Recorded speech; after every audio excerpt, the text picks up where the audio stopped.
In our videos, the Book of Enoch is often mentioned, as it forms an integral part of the lore surrounding many supernatural beings. In order to provide our community with access to past works, we have decided to include the Book of Enoch and share the narratives contained within it. Please let us know if you enjoy this type of content and support us with a like or subscription. Without further ado, let's delve into the story of the Watchers and Enoch.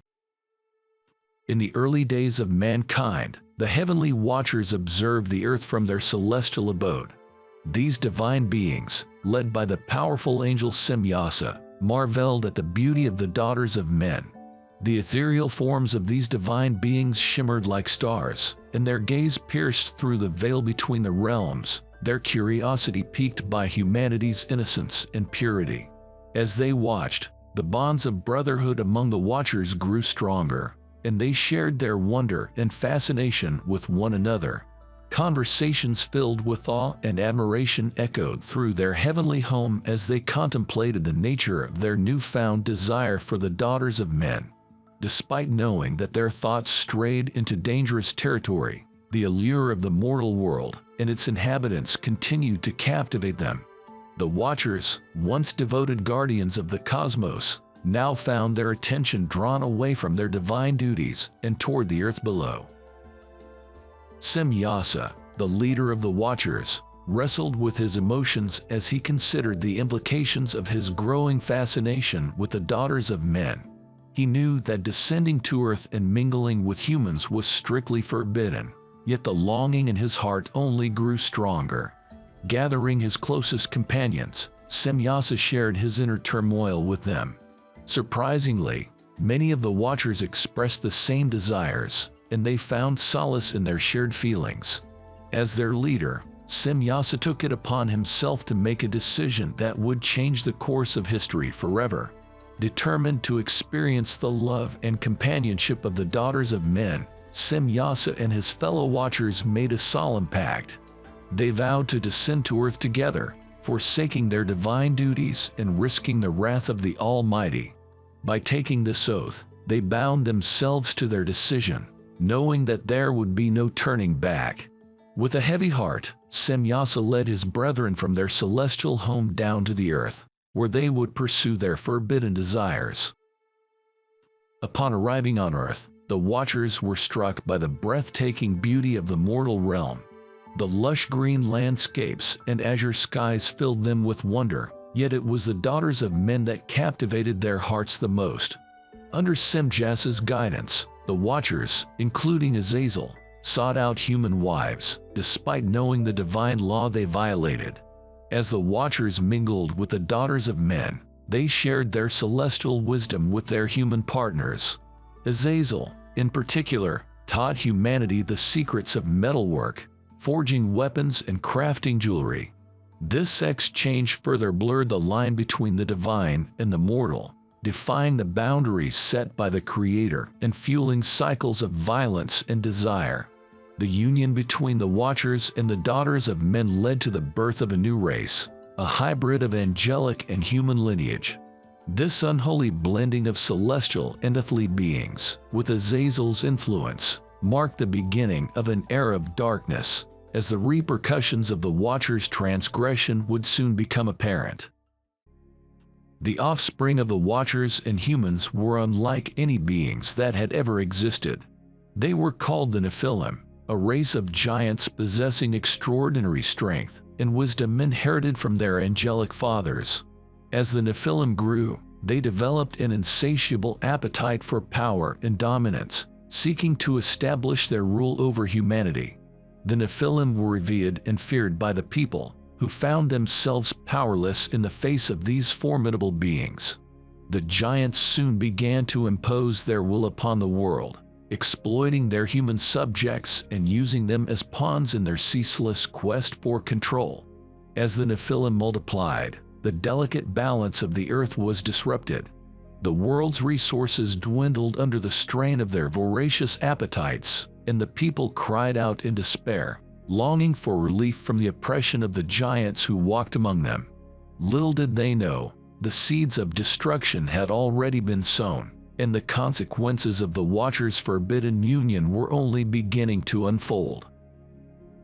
As the Nephilim continued to spread across the earth, their lust for power and control fueled a wave of violence and chaos. Wars raged between tribes, as the giants sought to expand their territories and dominate their human subjects. The once peaceful world was now ravaged by strife and suffering, and the cries of the innocent reached the heavens.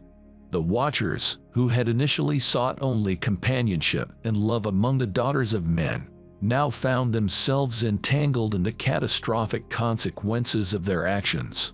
Instead of protecting and guiding humanity, as they were meant to, they had sown the seeds of discord and corruption, forever altering the course of history.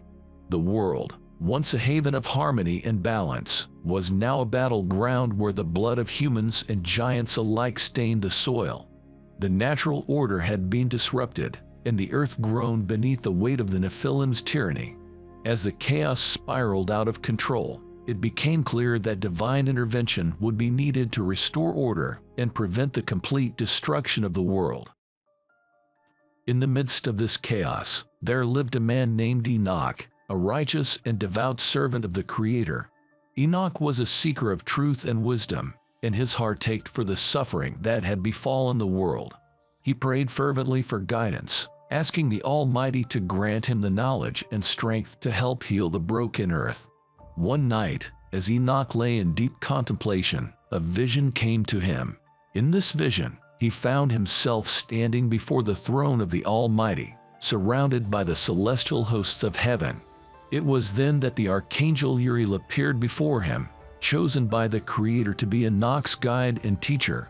The Creator spoke to Enoch through Uriel, bestowing upon him divine knowledge and entrusting him with a mission of great importance. Enoch awoke from his vision, his mind filled with divine wisdom and his heart aflame with renewed purpose. With Uriel as his guide, he understood that he had been chosen to serve as a messenger between the realms of heaven and earth, and he was determined to fulfill his divine calling, no matter the cost. As Enoch embarked on his mission, guided by Uriel, he was also met by a host of loyal angels, sent by the Creator to assist him in his task. Among them was the archangel Gabriel, who played a significant role in unveiling the consequences of the Watchers' actions. These celestial beings led Enoch to a sacred place, where the boundary between the realms was thin, and heavenly light poured down upon the earth. In this hallowed space, Gabriel shared with Enoch the true nature of the Watchers' transgressions, the devastation caused by the Nephilim, and the divine judgment that would befall them for their actions. Enoch listened intently, his heart heavy with the weight of this knowledge, but his resolve unwavering. As Gabriel revealed the Creator's plan to restore balance to the world, he also shared with Enoch a prophecy of hope. He spoke of the roles he and other archangels would play in executing divine judgment, including the destruction of the Nephilim and the punishment of the Watchers. They also spoke of a time when the world would be cleansed of evil and a new age of peace and harmony would dawn. But for this prophecy to come to pass, Enoch would need to carry out his mission and confront the Watchers with the judgment of the Almighty. With divine guidance and the loyal angels by his side, Enoch set out to deliver the message of God's judgment to the Watchers. The journey was perilous, and Enoch faced numerous trials along the way, but his unwavering faith and the support of the angels sustained him. When Enoch finally stood before Semjasa and the other Watchers, his presence filled them with a mixture of awe and fear. He recounted their transgressions, the suffering they had caused, and the consequences they now faced for their disobedience. As Enoch delivered the message of divine judgment, the Watchers realized the enormity of their actions and the devastating impact they had on the world. They knew that they could not escape the consequences of their choices, and they braced themselves for the wrath of the Almighty. As Enoch's words reverberated through the hearts of the Watchers, Semjasa was filled with a deep sense of remorse. He realized that his quest for love and companionship among the daughters of men had led to the ruin of the world he had once sworn to protect. Overcome with grief, Semjasa pleaded with Enoch to intercede on behalf of the Watchers, seeking forgiveness and redemption from the Creator. Enoch, moved by Semjasa's repentance, agreed to present their plea to the Almighty, although he knew that the ultimate judgment rested in the hands of the Creator alone. As Enoch departed from the Watchers, Semjasa and his brethren watched him go, their hearts heavy with the knowledge of the destruction they had brought upon the earth. They could only hope that their pleas for mercy would be heard and that some measure of redemption might be granted to them. Enoch returned to the sacred place where he had encountered the loyal angels and, once again, stood in the presence of the Almighty. He recounted the remorse and pleas of the Watchers, seeking clemency on their behalf. The Creator listened to Enoch's words, but the judgment had already been passed. The Almighty decreed that the Watchers would be imprisoned in the depths of the earth for their transgressions, separated from the heavenly realms they had once called home. As for the Nephilim, the giants who had brought so much suffering upon the world, their fate was to be sealed in a cataclysmic event that would cleanse the earth of their evil presence. At this time, the archangel Michael, one of the mightiest of the heavenly host, was tasked by the Creator to oversee the punishment of the Watchers and the Nephilim. Michael would ensure that God's judgment was carried out, restoring balance and order to the world.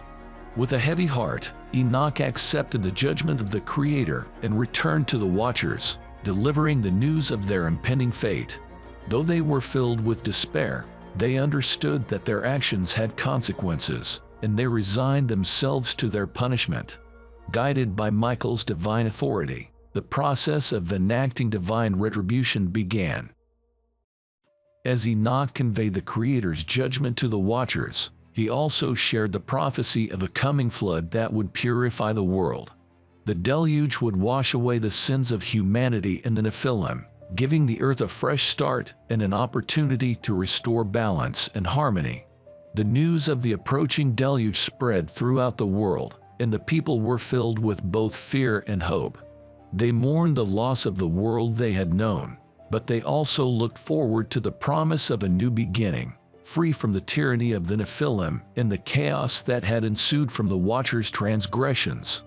As the signs of the impending flood grew more apparent, the people began to prepare for the cataclysmic event, building arks and gathering provisions in the hope of surviving the deluge and witnessing the birth of a new world cleansed of evil. Meanwhile, the archangel Raphael took it upon himself to punish Azazel, one of the most prominent Watchers, for his role in corrupting humanity. Raphael bound Azazel in chains and cast him into darkness, where he would remain imprisoned, atoning for his sins. This act of divine justice, carried out by Raphael, served as a powerful reminder of the consequences of defying the Creator's will and the importance of upholding the balance between the celestial and the mortal realms. With the judgment of the Watchers and the prophecy of the deluge revealed, Enoch understood that his mission was nearing its end. He knew that he had one final task to complete before the world was forever changed. Enoch set out to record the divine wisdom and knowledge he had received, inscribing it on tablets that would be preserved for future generations. He hoped that the lessons of the past would serve as a guide and a warning to those who would inherit the earth after the deluge. As the world prepared for the coming flood, Enoch gathered his family and followers, teaching them the ways of righteousness and instructing them in the knowledge he had been granted. They would be the seeds of a new humanity, entrusted with the responsibility of rebuilding the world and living in harmony with the Creator's divine plan. As the first drops of rain began to fall and the floodwaters started to rise, Enoch stood on the threshold of a new era, his heart filled with both sorrow and hope. He had fulfilled his divine mission, and he prayed that the world that would emerge from the deluge would be one of peace, wisdom, and harmony. Thank you for joining us on this journey through the Book of Enoch. If you enjoyed this content, please don't hesitate to like, subscribe, and share your thoughts in the comments section below. Your feedback is invaluable as we continue to explore the fascinating world of ancient myths and legends. Stay tuned for more enthralling stories from the annals of history, and as always, thank you for being a part of our community.